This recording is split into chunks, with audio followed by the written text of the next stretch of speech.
6 countries with which I am having land frontier. I can categorize them in our spatial relation as fault line, minor disagreements and near stable. Near stable कुछ समय पहले तक हम stable ही लिखते थे, but Myanmar में military coup के बाद things have become slightly uncertain. इसलिए near stable एक better expression है अभी के लिए, तो let it be this. And we need to always keep an eye on the dynamism because ये relations जो हैं डायनेमिक है, फुल स्टॉप के साथ नहीं आते. कल हो सकता है कुछ मेजर अग्रीमेंट साइन हो जाए between India, China and Pakistan, जहां पर हम कहें कि we are almost done, we have settled down the thing. So I need to keep an eye open towards that. But as of now fault line, तो fault line से शुरू करते हुए नियर स्टेबल की तरफ जाते हैं. फॉल्ट लाइन हमारा ज्यादा दिमाग खराब करेगा, वहीं से शुरुआत करते हैं. Fault is a physical geography term. Faulting का मतलब होता है ब्रेकिंग. अगर रॉक जो है वो डक्टाइल हो, ब्रिटल ना हो, और आप उस पर टेंशनल स्ट्रेस डालोगे तो वो थोड़ा ज्यादा समय तक रेजिस्ट करेगा, बट टूटेगा जरूर. अगर ब्रिटल होगा तो जल्दी से टूट जाएगा. उस टूटने को फॉल्टिंग बोलते हैं. तो anything that has been broken, anything that has been broken with a jerk by default will be creating certain type of trouble. Fault line geopolitically में उसी point को justify करता है, persisting tension between the neighbors and thereby the development of tussled border, tussled और turbulent border, उसी को हम fault line कहते हैं. पाकिस्तान और चाइना दोनों के साथ हम टर्म फॉल्ट लाइन का इस्तेमाल कर सकते हैं. We are taking each one of them one by one. तो हमारा कैटेगरी ए के 3 सब डिवाइड हो गए. इनको हम 1 2 3 करके मार्क कर लेते हैं ताकि हम अपने लिंक को मिस आउट ना करें. आई डोंट नीड काठियावाड़, पर फिर भी रेफरेंस सेक के लिए बना दिया. अब ज़रा कलर चेंज कर देते हैं ताकि क्लैरिटी के साथ आ जाए. अगर आप अपने मैप में देखेंगे, this is your Kori creek, elongated creek है, और कोरी क्रीक के बिल्कुल हेड पर ये डॉट बना दिया. आपको लखपत भी दिखाई दे रहा होगा. अगर आप गुजरात के मैप पर, इंडिया के मैप पर नहीं दिखेगा. Lakhpat is a port city, तो पॉलिटिकल मैप जो नेबरिंग है उसमें देखो, ये आपका गल्फ ऑफ कच्छ है, इसकी मुझे रिक्वायरमेंट नहीं है. ये आपका काठियावाड़ पेनिनसुला है, इसकी भी मुझे रिक्वायरमेंट नहीं है. And the peninsula that we are taking into account is called Kutch peninsula, capital letters में लिख दिया. और इस कच्छ पेनिनसुला में जानबूझकर एकदम अलग सा कलर का इस्तेमाल कर रहे हैं. आप नोटिस करोगे पूरे मैप में कि ऐसे सॉल्ट मार्शेस दिखाई दे रहे हैं. और अगर आप मैप ऑफ गुजरात में हो तो आपको दिखेगा this is labelled as little Rann and this is labelled as great Rann. हमने आपको ये एक्सप्रेशन लिखवाया है इसलिए समझा रहे हैं. दिख रहा है ये सब के सब क्या है, सॉल्ट मार्शेस हैं. अब हम थोड़ा सा एविडेंट कलर पर आ जाते हैं, जरा ध्यान से देखना. इंटरनेशनल बाउंड्री, अब ये है आपका सर क्रीक, यहां पर मार्क करा सर क्रीक. सर क्रीक ये है. Sir creek is one of the creeks that I correlate with Kutch peninsula. Creek होता क्या है? क्रीक होता है, यहां ध्यान से देखो, क्रीक होता क्या है? क्रीक होता है इनलेट ऑफ सॉल्ट वाटर. एक और कोशिश करें, पेज ऐड करते हैं. देखो जरा ध्यान से देखते जाओ. 2 रेक्टेंगल के साथ बना रहे हैं, समझ जाएं, और उसके बाद इट इज डन. मान लीजिए we are taking up the land and water together, so ऐसा अलाइनमेंट ले लेते हैं. ये लाइक दिस, ये मेरा लैंड है, hypothetical, labelling it as land. और बिल्कुल ऐसे ही यहाँ पर भी बना देते हैं, this is my land. Again same shading है इसलिए अब यहाँ लैंड नहीं लिख रहे.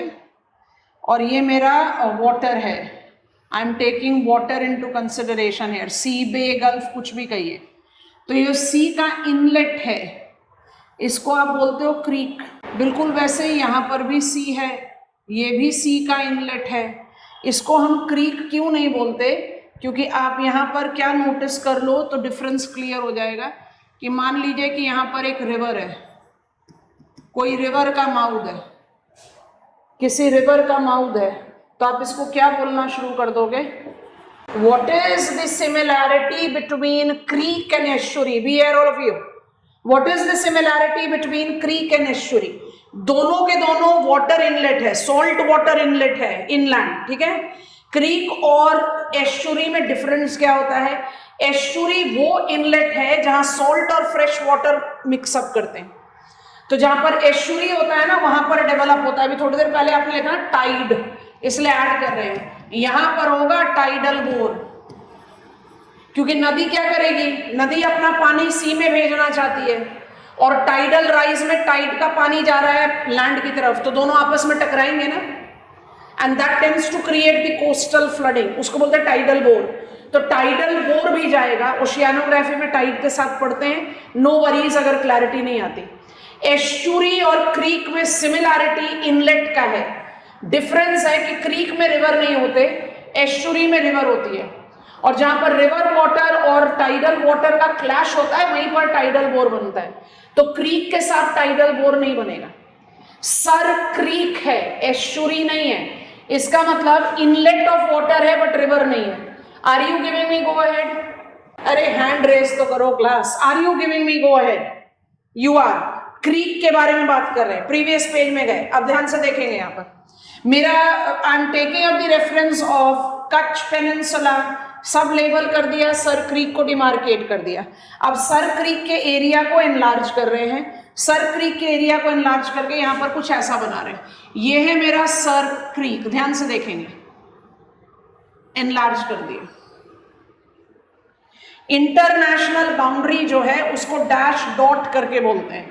तो after Kutch tribunal 320 square kilometre of area awarded to Pakistan, ये सर क्रीक के बीचों बीच इंटरनेशनल बाउंड्री जा रही है। तो I am writing border along sir creek. तो हमने सर क्रीक को थोड़ा सा एनलार्ज लुक दे दिया, समझ में आ रहा है? अब सर क्रीक के सामने खड़े हो जाओ, वेस्टर्न फ्लैंक येलो डॉट से मार्क कर रहे हैं, ये होना चाहिए पाकिस्तान का territory. Give me go ahead, yes no? आप सर क्रीक में इधर खड़े हो, यू आर स्टैंडिंग हेयर, आपका राइट एंड आपका left, eastern and western. I hope you are understanding it, getting it or not? Give me go ahead. Sir Creek सबको map पर दिखाई दिया। ये वाला अप्रोच कंफ्यूजन क्रिएट करता है, इसलिए बहुत ध्यान से नोटिस करेंगे। जब हम लिखते हैं कि पाकिस्तान इज क्लेमिंग ईस्टर्न, तो लगता है भाई ईस्टर्न, पाकिस्तान के पास तो ईस्टर्न है ही, पाकिस्तान क्यों क्लेम कर रहा है? इसलिए ये जजमेंट ले लो बहुत ध्यान से। वाटर के टेरिटरी को डिमार्केट करने के लिए लैंड पर खड़े होने के बजाय वाटर पर खड़ा होना पड़ेगा। अब क्या करें? यहां से इसको हटा दें, अब अपने आप को कहां खड़ा करो? वाटर पर, और अपने आप को वाटर पर खड़ा करके जज आउट करें। पाकिस्तान के पास कौन सा फ्लैंक ऑफ सर क्रीक है? Come on class, give me quickly.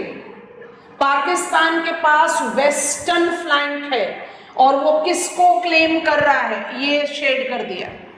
ये किसके पास है? इंडिया के पास। इंडिया किसको अग्री कर रहा है? कच्छ ट्राइब्यूनल। कच्छ ट्राइब्यूनल ने क्या डिमार्केट किया? That 300 square kilometre of area awarded to Pakistan, Sir Creek के सेंटर में से इंटरनेशनल बॉर्डर जाना चाहिए। पाकिस्तान कहता है नहीं, सर क्रीक का ईस्टर्न फ्लैंक भी मेरे पास होना चाहिए। I think this is comfortable. हम नॉर्मली सर क्रीक को लैंड के साथ एसोसिएट करते हैं, तो ईस्ट और वेस्ट में कंफ्यूज हो जाते हैं। वाटर के डोमेन से देखना है। तो ये रहा आपका सर क्रीक, आपको मैप में दिखाई दे रहा होगा। सर क्रीक एंड पाकिस्तान का टेरिटरी शुरू। Pakistan claims even the eastern flank of sir creek. मेरे ख्याल से हमें समझ में आ गया है क्या रेलेवेंस है सर क्रीक का। Sir creek is a navigable creek. ऐसे इतने स्ट्रॉन्ग इनलेट वाले एरिया में सैलिनिटी इतनी हाई होती है कि नेविगेबिलिटी नहीं होती है। यहाँ पर नेविगेबल है, इसलिए आपको लखपत दिखाया। Lakhpat is a minor sea port, Sagarmala का हिस्सा है वो। और ये सेडिमेंट्री स्ट्रेटा है जो एसोसिएट किसके साथ कर रहा है? Hydrocarbon rich location. और पूरा का पूरा सर क्रीक ऐसा है क्या, टाइडल। जब टाइडल हाई टाइड होगा तो इनंडेट हो जाता है, जब लो टाइड होता है तो एक्सपोज आउट हो जाता है। So it is that kind of domain. I think we are comfortable. इस पॉइंट में सिर्फ एक कंफ्यूजन वेस्ट और ईस्ट का होता है। I think I have made the point clear. Diagram copy करना चाहते हो तो एक बॉक्स में बनाइए, जैसे आपके सामने हमने बनाया। बिना लेबलिंग के तो समझ में ही नहीं आता ये लाइन क्या बना दिया। एग्जामिनर को कच्छ मार्क करके दे दो, गल्फ ऑफ कच्छ दे दो, कठियावाड़ पेनिनसुला दे दो, ग्रेट लिटिल रन दे दो, हो गया एक्सीलेंट डायग्राम। लेबलिंग के बिना बनाओगे तो फिर कोई फायदा नहीं। बना रहे हैं तो बनाकर जल्दी से गो अहेड दीजिए। वेस्ट एंड ईस्ट को वाटर पर खड़ा होकर जज करना है। ये सारा area Aksai Chin, I am shading it with the same colour so that it becomes evident. And ये वाला एरिया जिसको आप सकसगाम वैली बोलते हैं, दिख रहा है, ये चाइनीज पोजेशन है। तो एरियाज को बहुत क्लियरली डिमार्केट करो। ऐसा क्लियर मैप आपको इंडिया प्रिंटेड स्कूल एटलसेस में नहीं मिलेगा, क्योंकि Indian surveyor general don't recognise these to be the legitimate areas. हम पूरा जम्मू कश्मीर और लद्दाख अपना दिखाते हैं, ठीक है।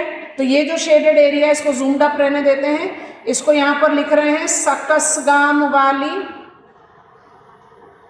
अभी थोड़ी देर पहले आपको लिखवाया है the fluxes that have been there in India. ये किसका टेरिटरी है? पाकिस्तान ऑक्यूपाइड कश्मीर का टेरिटरी था, जिसको 1963 में पाकिस्तान ने चाइना को गिफ्ट कर दिया। आ गई बात समझ में? ये गया पार्ट सकसगाम वैली, ठीक है। और यही ब्लू कलर के साथ हमने डिमार्केट आउट किया है ये सारा अक्साई चिन। अगर मार्कर को बहुत थिक कर लें, ऑलरेडी थिक है, इससे ज़्यादा थिक होगा नहीं, तो हमने ये वाला एरिया सारा चाइनीज पोजेशन का डिमार्केट कर दिया। अक्साई चिन के बारे में दोबारा से बात करेंगे। अब देखो, I am changing colour to green. ये आपका पाकिस्तान ऑक्यूपाइड कश्मीर संगम से शुरुआत करके आपको 780 किलोमीटर्स, एक्चुअली 778 किलोमीटर्स होता है। NJ, it's a peak.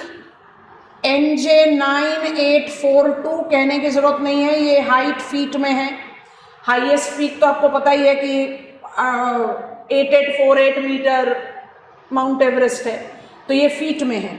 NJ 9842, it's a peak. तो आप line of control, green colour, line of control को कहां से कहां तक मार्क करते हो? आप मार्क करते हो NJ 9842 से संगम। जरा आपने स्कूल एटलस में map of Jammu and Kashmir and Ladakh को खोलना और प्लीज नोटिस करना, रफली here you will find a place called Mirpur. मिला तो गो अहेड देना। Mirpur is in Pakistan occupied Kashmir. आ रही है बात समझ में? अब हम कर रहे हैं डॉट, ग्रीन लाइन बना दिया। अब ग्रीन लाइन के साथ ये सारे डॉटेड एरिया जो हैं, चाहे वो south western part of Jammu and Kashmir में है या अब हमारे पूरे लद्दाख टेरिटरी में है, ये सब के सब पाकिस्तान ऑक्यूपाइड कश्मीर है। पाकिस्तान ऑक्यूपाइड कश्मीर के हमारे दिमाग में मिथ है कि खाली north western part of Ladakh में ना, मीरपुर भी पाकिस्तान ऑक्यूपाइड कश्मीर में। तो कहां से कहां तक बना आपका line of control? From Sangam to NJ 9842। And kindly notice, ये भी आपके डायग्राम में जरूर आना चाहिए, मिस नहीं होना चाहिए। रेडी से मार्क कर देते हैं, रेड से ही मार्क कर रखा है। NJ 9842 से लेकर इंदिरा कोल के बीच में ये रहा आपका actual ground position line. Indira Col takes me to Shaksgam Siachen, actual ground position line. हम फिर से जूम आउट कर रहे हैं, पकड़कर खड़े हुए हैं। जो जो चीजें मिस हुई हैं उनको लिख लो, आपको सब कुछ लिखवा दिया है। AGPL NJ 9842 से लेकर इंदिरा कोल तक, LOC संगम से लेकर NJ 9842 तक, और LOC from Sangam to NJ 9842 is 778, हमने राउंड ऑफ करके लिखा 780 kilometres line of control. Diagram बन जाएगा तो गो अहेड देंगे। क्रक्स हो गया, इंडिया पाकिस्तान रिलेशन लिखो, इंडिया चाइना रिलेशन लिखो, बनाओ ये डायग्राम हमेशा।